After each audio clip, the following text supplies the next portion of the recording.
누구든지 어떤 행위도 아닌 오직 믿음으로 하나님 앞에 의롭다 하심을 얻는다. 이것이 바로 로마서 3장의 선언이었습니다.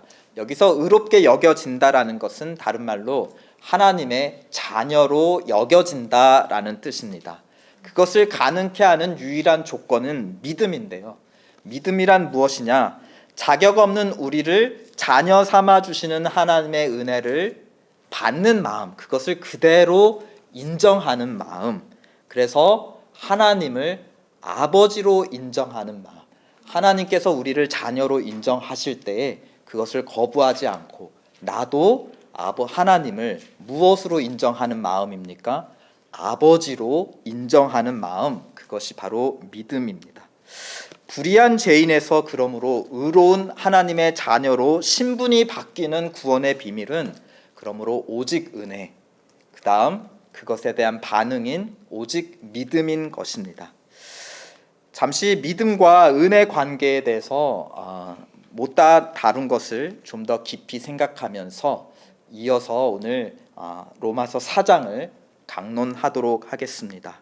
믿음과 은혜의 관계, 우리가 믿으면 그 결과 하나님의 은혜를 받는 것일까요? 아니면 하나님의 은혜가 먼저 임하면 그 결과 우리가 믿을 수 있게 되는 것일까요? 어떤 게 뿌리이고 어떤 게 열매일까요? 죄가 하나님을 싫어하는 마음이라면 믿음은 하나님을 사랑하는, 그리고 하나님을 하나님으로 인정하는, 신뢰하는 마음입니다. 싫어하는 상대였는데 이제 사랑하는 상대가 되었다. 뭔가 그 사이에 극적인 계기가 있었기 때문에 이 마음이 바뀐 것이죠.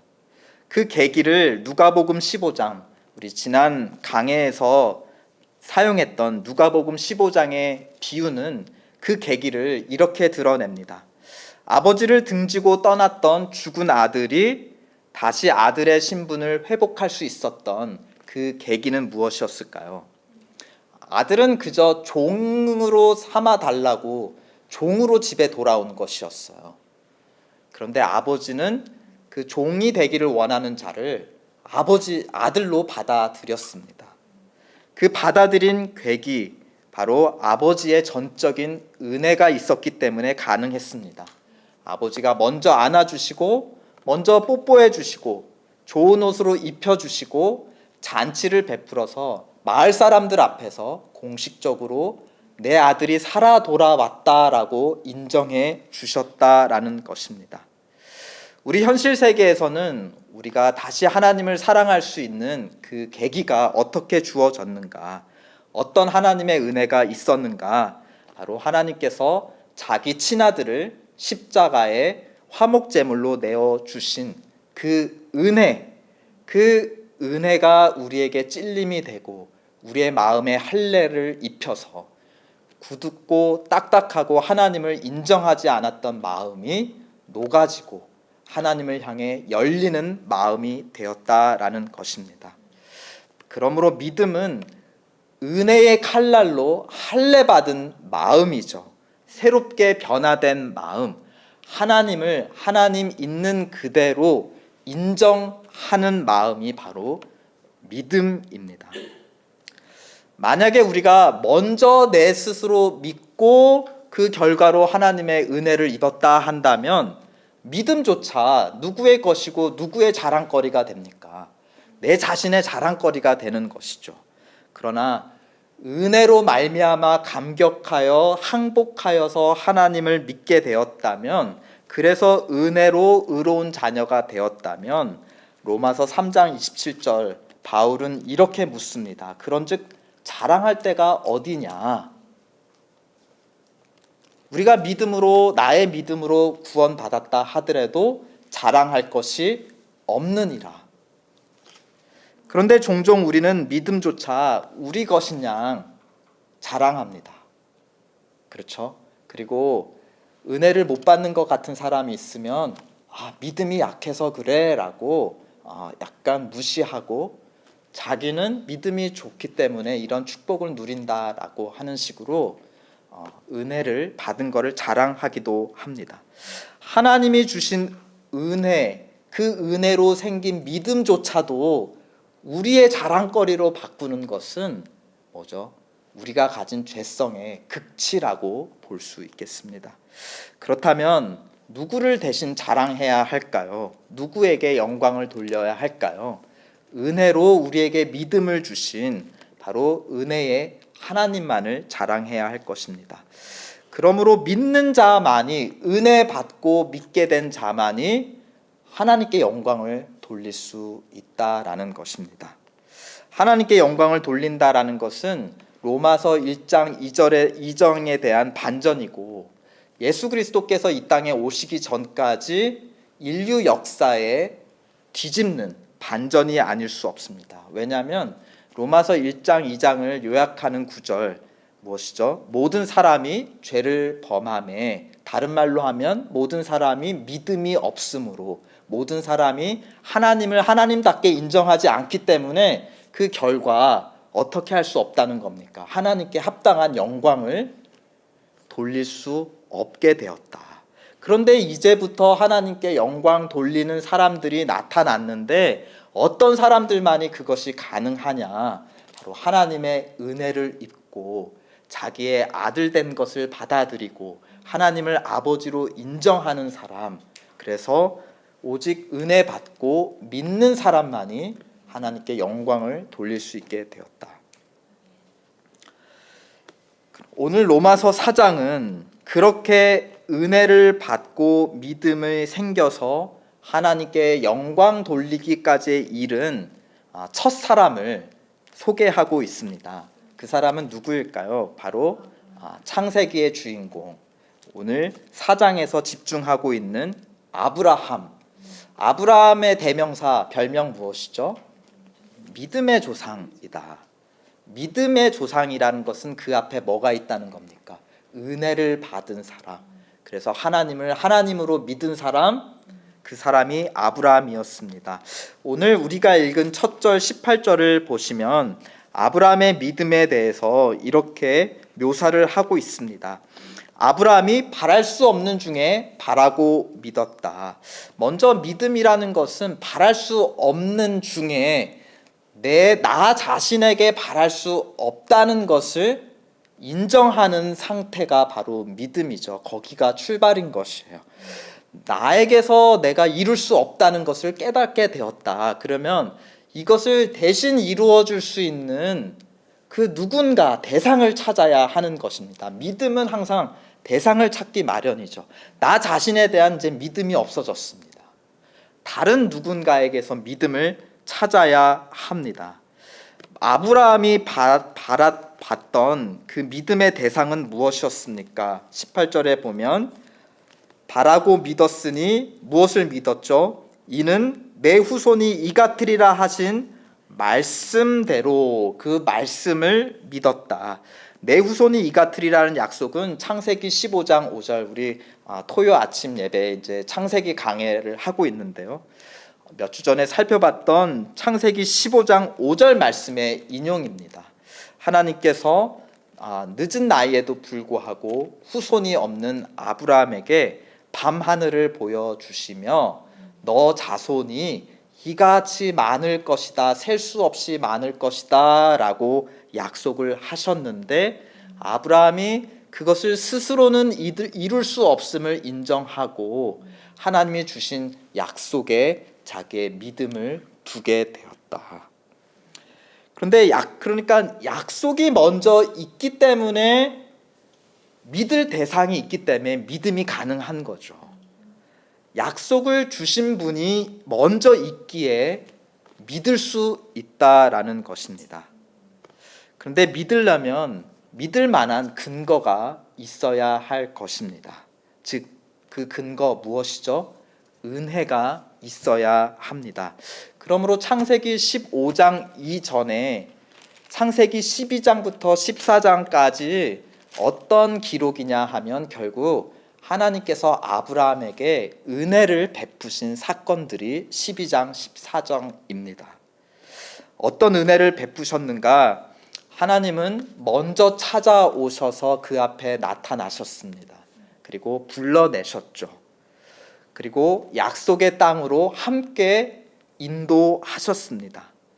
또 그 땅에 기근이 들어서 애굽 땅에 내려갔다가 아내를 빼앗길 뻔한 사건이 있었어. 그런데 그곳에서도 하나님은 아브라함과 함께 계셨고 나타나 주셨고 그리고 아브라함을 구해 주셨습니다. 또 이후에는 쪼개진 동물 사이로 하나님 홀로 지나가면서 너에게 준 약속을 내가 반드시 이루어 주겠노라 라고 맹세를 했습니다. 12장 14장에 나타난 하나님의 은혜는 매우 특별하지 않으면서도 특별한 은혜였는데요, 그것은 다름 아니라 하나님께서 아브라함 앞에 나타나시고 자기를 드러내시고 또 동행하신 것.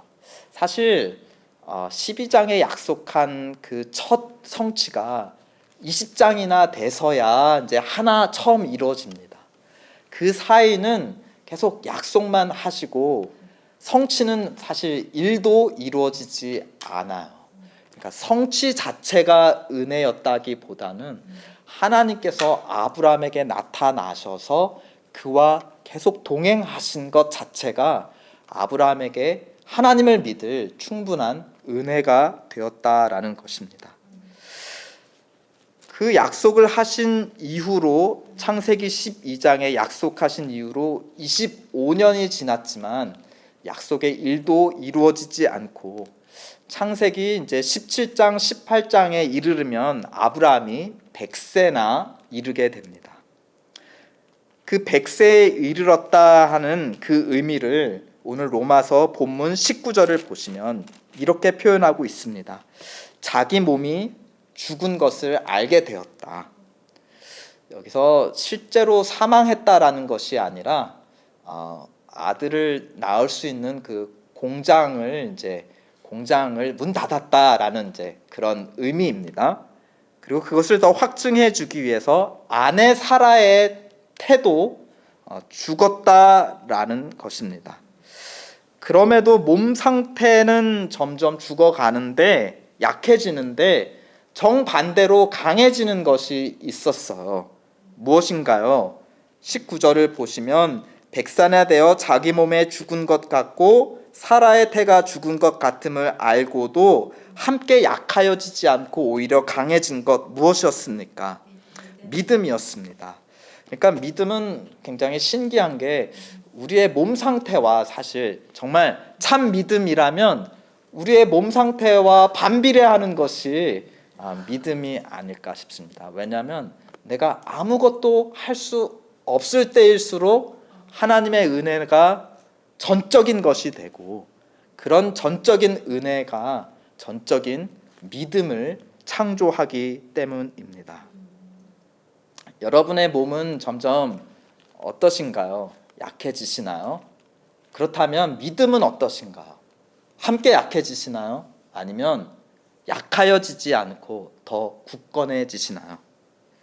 근데 믿음이 약해지지 않고 더 강해졌다라는 것은 사실 무슨 의미예요? 그 앞에 무엇이 있어야 믿음이 생기는 거예요? 하나님의 은혜가 있어야 믿음이 생기는데 아브라함의 믿음은 몸이 약해질수록 점점 강해졌다. 무슨 뜻입니까? 하나님의 은혜가 점점 강하게 임했다라는 것입니다. 창세기 17장 18장에 어떤 특별한 은혜가 그에게 이르렀을까요? 창세기 17장을 시작하는 1절은 이렇게 기록하고 있습니다. 아브라함이 99세 때에 여호와께서 아브라함에게 나타나셨다. 그에게 이르시되 나는 전능한 하나님이라 너는 내 앞에서 행하여 완전하라. 아브라함에게 나타나셨고 당신이 누구이신지를 알려주셨습니다. 하나님의 임재 자체가 가장 특별한 은혜, 우리를 붙들어주는 은혜라는 것입니다. 하나님을 만나는 은혜가 있어야 그 하나님을 믿는 믿음이 약해지지 않고 강해지는 것이죠. 근데 믿음이 강해진 그 결과가 무엇인가 하니 20장 맨 마지막에 뭐라고 기록되었습니까? 믿음으로 견고하여져서 그 믿음의 열매, 증거가 무엇이라고 합니까? 하나님께 무엇을 돌릴 수 있었다? 영광을 돌릴 수 있었다. 우리 로마서 1장 2장에서는 모든 사람이 죄를 범함에 영광에 이르를 수 없었는데, 이제 처음으로 로마서에서 하나님께 영광을 돌릴 수 있는 첫사람이 마침내 등장했어요. 이 사람은 어떤 사람입니까? 죄인이 아니라 의인인데, 그 의인의 기준이 뭐죠? 믿음이 견고하여짐으로 말미암아 하나님의 영광에 이르를 수 있었다. 근데 믿음이 어떻게 견고해졌나? 하나님의 은혜가 강하였기 때문에 믿음이 더 견고해졌고, 그 끝은 무엇입니까? 은혜를 주신 하나님께 무엇하는 거죠? 영광을 돌리는 것입니다. 오직 어떤 사람만이 하나님께 영광 돌릴 수 있는 사람입니까? 믿음의 사람, 그 앞에 은혜를 받은 사람만이 하나님을 믿고 또 은혜 주신 하나님께 영광 돌릴 수 있다는 것입니다.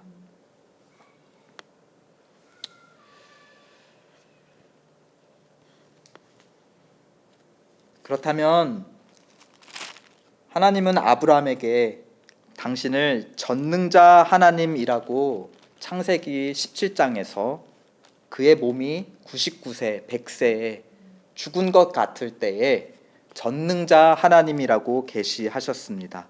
그 전능하신 하나님이란 사실 누구신가? 그 구체적인 의미가 무엇인가? 오늘 본문 17절에 이렇게 기록되어 있죠. 내가 너를 많은 민족의 조상으로 세웠다 하심과 같으니, 우리 한번 다 함께 읽어보실까요? 그 다음 절, 그가 믿은 바 하나님은 죽은 자를 살리시며 없는 것을 있는 것으로 부르시는 이시니라. 아멘. 전능의 하나님이란 어떤 하나님이십니까? 죽은 자를 살리시며 없는 것을 있는 것으로 부르시는 이시다. 하나님의 대적자 사단은 하나님이 창조하신 것을 바꾸고 뒤틀고 파괴시킵니다. 없는 것에서 새로운 것을 만들지를 못해요. 그래서 사단에 사로잡힌 죄인들의 행위가 무엇이냐, 하나님께 반역하는 행위는 무엇이냐, 우리 로마서 1장 2장에서 살펴보았죠. 무엇이죠? 진리를 거짓으로 바꾸는 것, 하나님을 우상으로 바꾸는 것, 하나님이 주신 몸을 다른 목적으로 바꾸는 것, 이웃과의 사랑의 관계를 이웃을 착취하는 것으로 관계로 바꾸는 것, 다스리라 하신 자연을 내 이득을 위해서 도구로 바꾸는 것. 그러니까 하나님이 원래 창조하신 것과 그 목적을 어떻게 하는 거야? 비틀고 바꾸는 것이 죄의 속성입니다. 그런데 하나님은 어떠한 분이시라는 겁니까? 없는 것을 있는 것으로 창조하실 수 있는 유일자, 그분이 하나님이십니다. 그러므로 그런 하나님으로부터 나오는 은혜는 결국 창조의 은혜인 것입니다. 없는 것을 만드시는 창조의 은혜.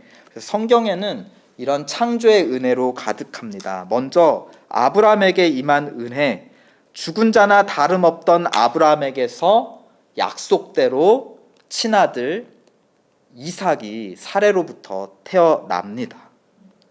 또 애굽에서 노예 생활하며 죽은 민족이나 다름없던 그의 자손 이스라엘이 하나님의 약속대로 수가 번성하여 가나안 땅을 차지할 수 있게 됩니다. 그러나 이제 이방 민족의 지배를 받으며 뿔뿔이 흩어져 죽은 민족이나 다름없던 이스라엘로부터 예수 그리스도가 나오시게 되고, 하나님은 그 예수 그리스도를 죽은 자 가운데서 산자로 부활 되살리십니다. 그러니까 성경의 모든 역사들을 전능자 하나님, 죽은 자를 살리시는 하나님의 은혜가 바로 구약의 역사이고 기록입니다. 그런데 이 예수 그리스도는 모든 사람, 모든 민족을 향해 베푸시는 하나님의 결정적인 은혜, 우리 3장에서 살펴봤던 화목제물로 주신 그 은혜, 그를 믿음으로 말미암아 하나님의 자녀가 되는 하나님의 은혜였습니다. 전능자 하나님의 참 모습을 나타낸 은혜, 바로 오늘 로마서 4장 25절에 증거하고 있습니다. 25절 다 함께 읽어보실까요? 시작.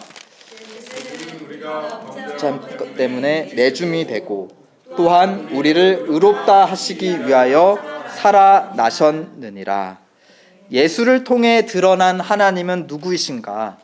죄로 죽었던 우리를 은혜로 살리시는 하나님, 죽을 몸을 가지고 이제 믿음으로 살게 하시는 하나님, 믿음 가지고 죽은 자들을 마침내 죽은 몸조차도 부활에 이르게 하시는, 되살리시는 하나님이십니다. 죄로 죽었던 우리를 의로 살리시는 하나님, 그리고 죽을 우리의 몸도 영원한 영광의 몸으로 되살리시는 하나님, 바로 아브라함의 하나님이 우리의 하나님이고 아브라함의 믿음을 우리에게도 주셨다. 아브라함에게 주셨던 은혜가 우리에게도 임했다라는 것입니다. 아브라함을 많은 민족의 조상으로 세우신 하나님의 계획은 이제 이스라엘을 통해 성취되기 시작했다가 예수 그리스도를 통해 본격적으로 성취되기 시작합니다. 하나님은 은혜 받아 믿는 참 사람들, 아브라함처럼 믿음으로 의롭게 된 참 사람들, 그래서 하나님께 영광 돌릴 수 있는 사람들을 지금 창조하고 계십니다. 그렇다면 하나님의 은혜를 받았다라는 증거, 그래서 하나님을 향한 믿음을 갖게 되었다는 증거, 바로 무엇입니까? 오늘 아브라함의 삶을 통해서 우리에게 보여주고 있습니다.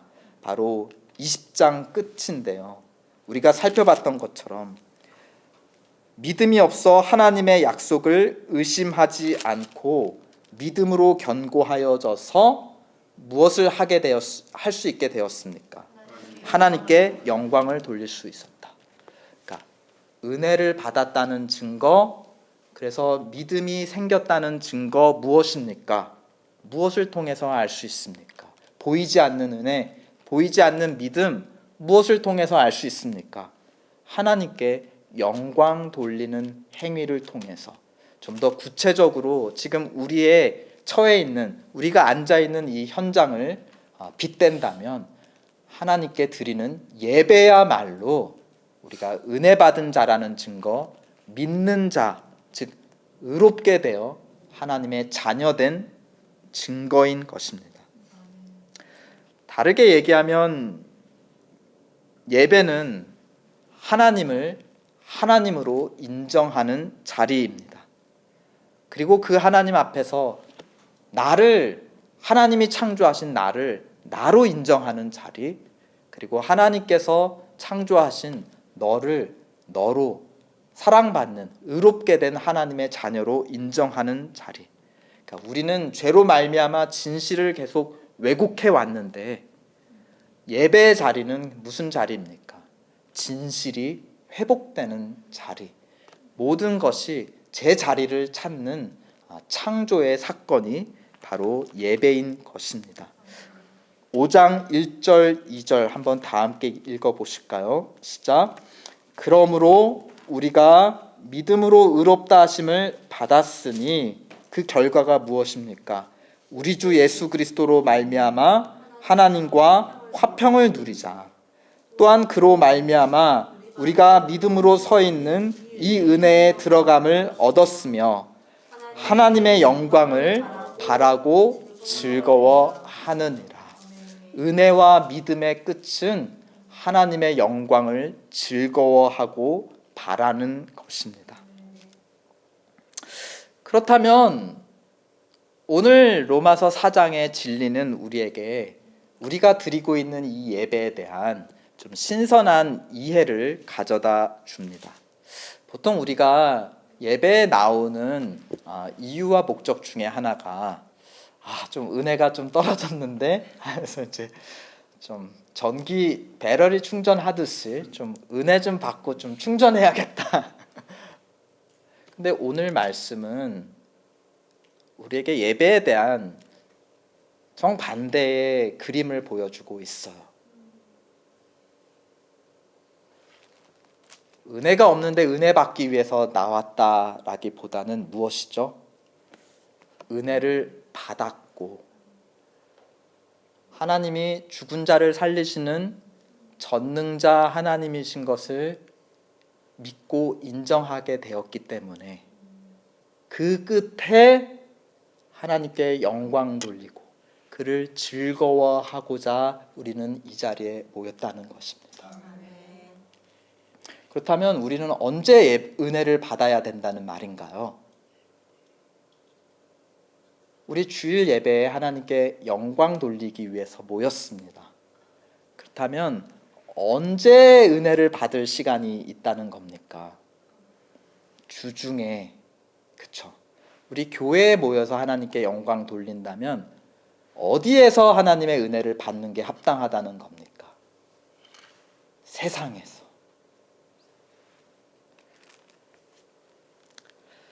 주중 세상에서 하나님의 은혜를 누린 자, 즉 아브라함의 예를 들면 하나님의 은혜란 하나님을 만난 사건들입니다. 하나님과 동행한 것이 가장 특별한 은혜, 그의 믿음을 굳게 한 은혜였습니다. 우리가 주중 세상에서, 가정에서, 일터에서, 도로에서 하나님과 동행하며 그 은혜를 누린 자가 믿음이 약하여지지 않고 견고해져서 그 사람이 하나님께 비로소 영광 돌린다라는 것입니다. 그렇다면 우리가 믿음으로 은혜를 받아 믿음으로 하나님의 자녀된 자라면 우리 삶의 무게중심은 사실 어디에 있어야 할까요?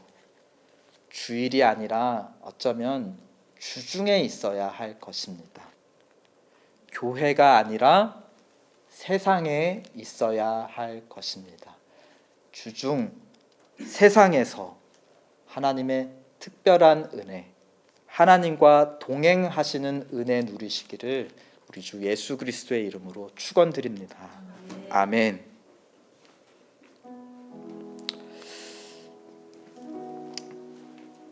하나님, 우리와 함께하여 주시옵소서. 물론 우리 예배 가운데도 하나님 은혜를 주시고 우리에게 또 다음 일주일을 살아가는 힘을 주십니다. 이게 선순환이죠. 하나님께서 은혜를 주시고 믿음을 주셔서 고난 중에도 하나님의 뜻대로 살고자 노력하게 하시고 또 우리를 돕고 함께해 주신 하나님께 영광 돌리고자 이 자리에 모임으로 또 그 하나님을 즐거워함으로 또 큰 은혜를 더 받게 되고 또 그 믿음을 가지고 또 세상으로 돌아가기도 합니다. 그러나 이 모든 것이 결국 하나님께 달린 것임을 우리에게 가르쳐주고 있습니다. 그 시작이 하나님의 은혜였던 것이죠.